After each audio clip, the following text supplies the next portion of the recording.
बंदी छोड़ सतगुरु रामपाल जी परमेश्वर जी की जय हो। परम पिता परमात्मा सारी सृष्टि के रचनहार कुल मालिक असंख्य ब्रह्मांडों के स्वामी जगत गुरु तीनों लोकों में प्रवेश करके सबका भरण पोषण करने वाले राजाधिराज आत्मा धार नाथों के नाथ देवों के देव महादेव सर्वेश्वर महेश्वर मृत्युंजय अजरो अमर आदि अनादि सनातनी प्रभु जगत पिता जगदीश्वर श्री श्री 1008 की उपाधि के वास्तविक अधिकारी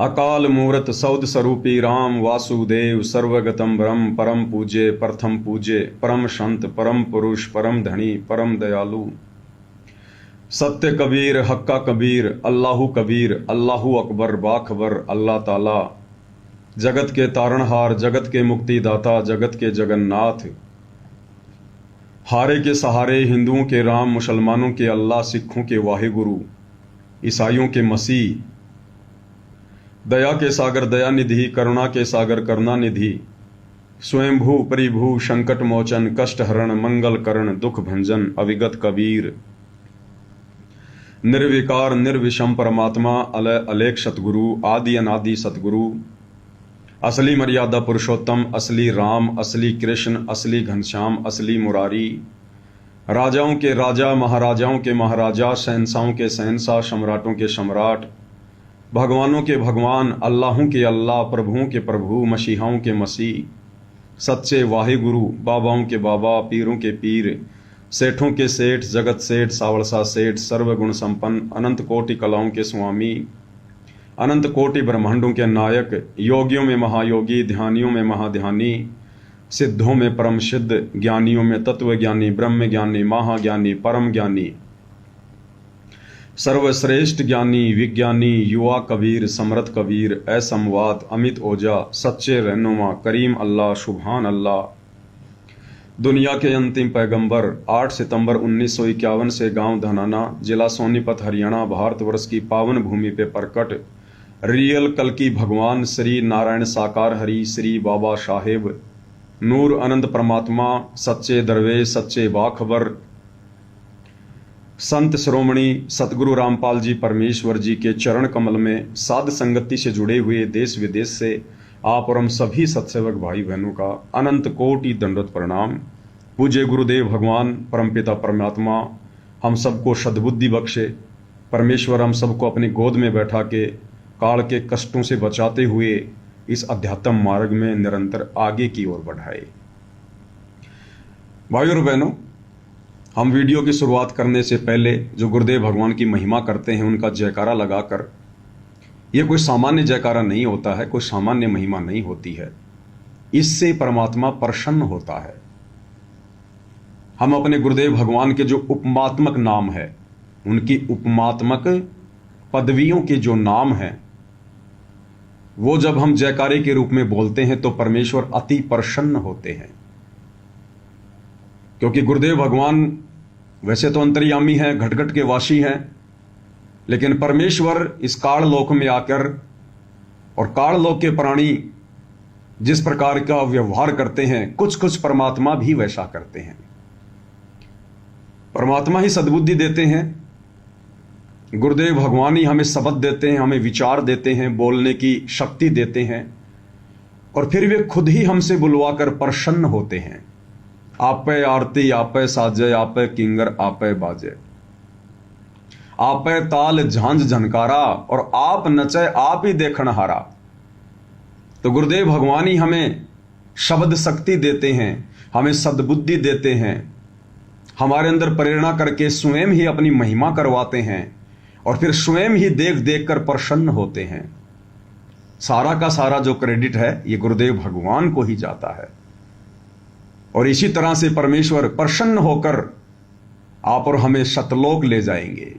अन्यथा आप और हम दो कोटि के जीवों की औकात नहीं जो एक शब्द भी हम परमेश्वर की महिमा में निकाल सकें। ये जीव हमसे उल्टे कर्म करवा सकती है, लड़ाई झगड़ा करवा सकती है, निंदा चुगली करवा सकती है, गुरु की महिमा नहीं करवा सकती। ये महिमा तो स्वयं ही आकर गुरुदेव करवाते हैं। गुरुदेव ने सृष्टि रचना के दौरान हमें बताया कि जब गुरुदेव भगवान ने इस ज्योति निरंजन को सतलोक से निकाला उसके बाद ये ज्योति निरंजन दुखी होकर कि भाई अब तो बात बिगड़ गई, सहजदास के लोक से जा रहा था। इसने सहजदास से प्रार्थना की, विनती की, कहा कि आप जाइए और पिताजी से मेरे लिए क्षमा याचना कीजिएगा, मेरी अरदास लगाइएगा कि मैं दोबारा फिर ऐसी गलती नहीं करूंगा भविष्य में, मुझे माफ करें। सहजदास ने कहा भाई ठीक है, मैं पहले समरथ से प्रार्थना करूंगा, उसके बाद कुछ बताऊंगा। डायरेक्ट उसने उसका विमान वहां नहीं रोका, कहा भाई थोड़ी देर रुक जा, मैं अभी पिताजी से बात कर लेता हूं। तो वहां तो सिद्धियां हैं, वहां तो सेकंडों में परमेश्वर से ध्यान लगता है, बातें होती हैं। तो सहजदास, क्योंकि वहां पर सबका जो शरीर है वो शब्द स्वरूपी है, सेकंडों में परमेश्वर के पास में पहुंच गए, गुरुदेव भगवान के पास में, और जाकर जो बात उनको कहनी थी ज्योति निरंजन के विषय में, उसको वहां रोकने के विषय में, उससे पहले गुरुदेव ने बताया कि सहजदास ने सत्य पुरुष का जयकारा लगाया, उसकी वंदना की, उसकी स्तुति की कि हे परमपिता परमेश्वर, सारी सृष्टि के सर्जनहार, कुल मालिक, असंख्य ब्रह्मांडों के स्वामी, जगत गुरु, तीनों लोकों में प्रवेश करके सबका धारण पोषण करने वाले, राजाधीराज, आत्माधार, नाथों के नाथ, देवों के देव महादेव, सर्वेश्वर, महेश्वर, मृत्युंजय, अजरो अमर, आदि अनादि, सनातनी प्रभु। इस प्रकार से उसके बाद में सत्य पुरुष ने सहजदास से कहा कि मांगो, क्या मांगते हो, क्यों आए हो, क्या काम है। उसके बाद में सहजदास ने प्रार्थना की कि पिताजी आपका एक नौकर है धर्मराय, एक नौकर है ज्योति निरंजन, और वो मेरे लोक में अपना विमान उतारने की बात कह रहा है, प्रार्थना कर रहा है। हे पिताजी आपकी क्या आज्ञा है। देखो फिर हमें गुरुदेव ने इसी सत्संग में बताया कि सहजदास ने डायरेक्ट नहीं कहा कि पिताजी क्या मैं ज्योति निरंजन का विमान अपने लोक में रोक लूं, ये नहीं कहा। कहा कि हे पिताजी क्या आज्ञा है। वो वहां पर खड़ा हुआ है, हे पिताजी आपकी क्या आज्ञा है, डायरेक्ट नहीं कहा क्या मैं उसके विमान को रोक लूं, उतार लूं।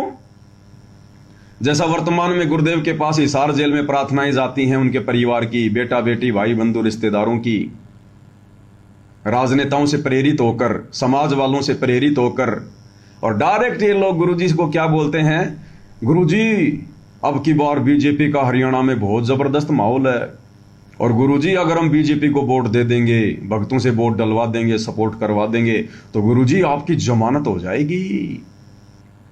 ये लोग पहले ही अपना पूरा का पूरा मूड बनाकर जाते हैं, मूड बनाकर। अब सत्य पुरुष फिर क्या करेगा, ठीक है भाई कर लो जैसा तुम्हें उचित लगे। जैसे आपने देखा होगा ना, सतलोक आश्रम मैनेजमेंट हरियाणा वालों ने सोनीपत के गोहाना में जाटों की जो धर्मशाला इन्होंने बनवाई है, 5वां फ्लोर, लगभग भक्तों के 1 करोड़ रुपए से। तो धनाना गांव का सरपंच अपने इंटरव्यू में क्या कह रहा था कि हमने गुरुजी से बात करी और कहा कि हमने तो पहले ही मूड बना लिया था, जब इस धर्मशाला का काम शुरू हुआ था तो हमने तो पहले ही सोच लिया था कि हमने भी इसमें कुछ मदद करनी है, हम भी 1 फ्लोर बनवाएंगे। और फिर हमने गुरुजी से बात करी तो गुरुजी ने कहा कि जो थारे मन में आवे वह कर दो, जो थारे मन में आवे वह कर दो, क्योंकि वे तो अंतर्यामी हैं, उनको तो पता है कि ये तो पहले से मूड बनाकर आए हैं, मेरे पास तो खाली फॉर्मेलिटी के लिए आए हैं, ताकि उसके बाद भक्तों को मेरे नाम की आड़ में आदेश दे सकें कि गुरुजी को आदेश आ गया, गुरुजी ने आदेश दे दिया। तो सहजदास ने डायरेक्ट नहीं कहा, यानी आप और हमने किस प्रकार से अपने भगवान से बात करनी चाहिए। अगर कभी आमना सामना भी हो गया, ऐसी कोई नौबत भी आ गई, तो हम लोगों ने बोलने चालने में गलती नहीं करनी। हमने ये नहीं सोचना कि मैं गुरुजी से बात कर रहा हूं, मेरे सामने गुरुजी खड़े, नहीं, मैं भगवान से बात करने जा रहा हूं, परमपिता परमेश्वर मेरे सामने हैं। अब मुझ नीच ने, किंगर ने किस प्रकार से बातें करनी है। कहीं मेरे किसी एक शब्द से भी मेरे गुरुदेव नाराज ना हो जाएं। सतगुरु के दरबार में मेरे थर थर कांपे दे, और ना जाने किसी बात पे हमारा बिगड़ न जावने। यानी मेरे और मेरे गुरुदेव भगवान का जो प्रेम है कहीं वो टूट ना जाए, मेरे गुरुजी कहीं नाराज ना हो जाएं। तो हमने बहुत सावधानी और जितना आवश्यक हो केवल उतना ही, कम से कम शब्द। सतगुरु कोई मजाक करने के लिए नहीं होता है, मनोरंजन के लिए नहीं होता, टाइम पास के लिए नहीं होता। पहली बात तो कोशिश करो कि भगवान बस आपका आशीर्वाद मिलता रहे, दास की भक्ति होती रहे। परमेश्वर ऐसा कभी कोई विशेष संदर्भ में बातचीत करने के लिए आमना सामना ना हो, क्योंकि विशेष संदर्भ में तो बात वो करेगा जिसको कोई शंका हो, या परमात्मा जिसको कोई सेवा दे, उसके बाद फिर बार बार वो अर्ज करेगा, प्रार्थना करेगा।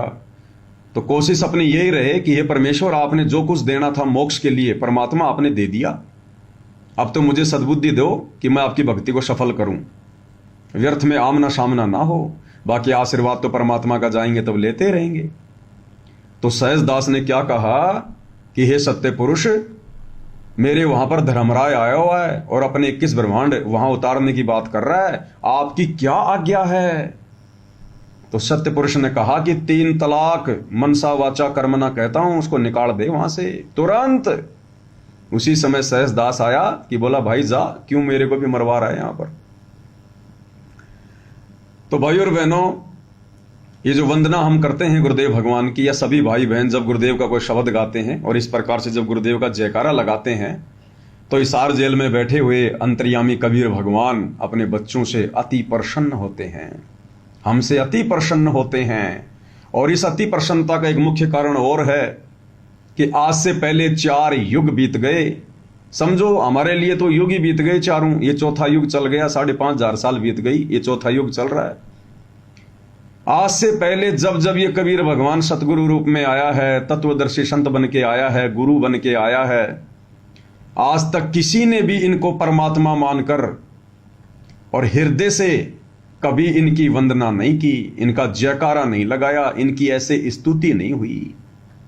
इसलिए भी परमात्मा वर्तमान में अपनी इस प्रकार की स्तुति देखकर अति प्रसन्न होते हैं कि अब की बार मेरे बच्चों ने कलयुग की बिचली पीढ़ी में मुझे पहचान लिया, मुझे जान लिया। अब की बार मैं अपने आप को छुपा नहीं पाऊंगा। हालांकि सद्बुद्धि गुरुदेव ही देते हैं, अन्यथा इस परमेश्वर को पहचानना तो भाई और बहनों नाकों से चने चबाना, नाकों से चने। चने हमेशा दांतों से चबाए जाते हैं, नाक से कभी चने चबाए जा सकते हैं? नहीं, नाक ही फूट जाएगा लेकिन चना नहीं फूटेगा। तो इस परमेश्वर को पहचानना नाकों से चने चबाने के बराबर है। तो ये तो परमात्मा खुद ही सद्बुद्धि देता है और अपनी महिमा करवाता है, फिर खुद ही प्रसन्न होता है। तो गुरुदेव भगवान ने देख लिया कि इस कलयुग की बिचली पीढ़ी में काल ने बहुत जोर लगाया, अपना जाल फैलाया और मेरे लाखों भक्तों को अपने जाल में भी फंसाया और फंसा के रखा हुआ है। लेकिन मेरी चंद आत्माएं, मेरे सत्सेवक बच्चे आज देखो किस प्रकार से दृढ़ विश्वास के साथ और सीना तान कर आत्मा से और ये कह रहे हैं कि हमारे गुरुजी ही परमात्मा है, हमारे गुरुजी ही परमेश्वर हैं। अब कहने को तो आश्रम वाले भी कह रहे हैं कि हमारे गुरुजी भगवान हैं, सतगुरु रामपाल जी भगवान की जय, पहले तो महाराज की जय। अब साथ संगत वालों की कॉपी करते हुए, नकल करते हुए सतगुरु रामपाल जी भगवान की जय। लेकिन नकल में भी अकल चाहिए, नकल में भी अकल की जरूरत पड़ती है। अब वो अकल इनके पास में नहीं है। खाली जयकारा तो सतगुरु रामपाल जी को भगवान कहकर लगाते हैं, लेकिन मानते नहीं हैं।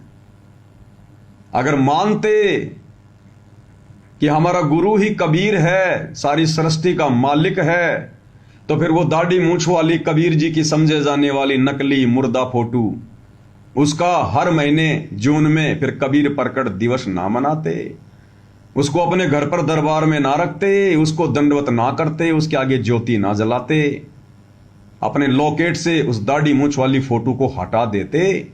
जैसे सत्सेवक भाई बहनों ने सोशल मीडिया पर उस दाढ़ी मूंछ वाली फोटो को फाड़ फाड़ के वीडियो बना बना के आप सभी को दिखाया। दिखाने का मकसद क्या था? कोई पब्लिसिटी नहीं, किसी की बेइज्जती नहीं, आप भाई बहनों को जगाना, जो आश्रमों से जुड़े हुए हैं उनकी आंखें खोलना, अन्यथा हमने तो मान ही लिया गुरु को भगवान, तभी तो फोटो फाड़ी। लेकिन आप भाई बहनों को जगाने के लिए कि इतनी दृढ़ता, इतना विश्वास कि मेरा गुरु ही परमात्मा है, जब तक भगत के हृदय में नहीं होगा, परमात्मा सतलोक की दया नहीं करेगा।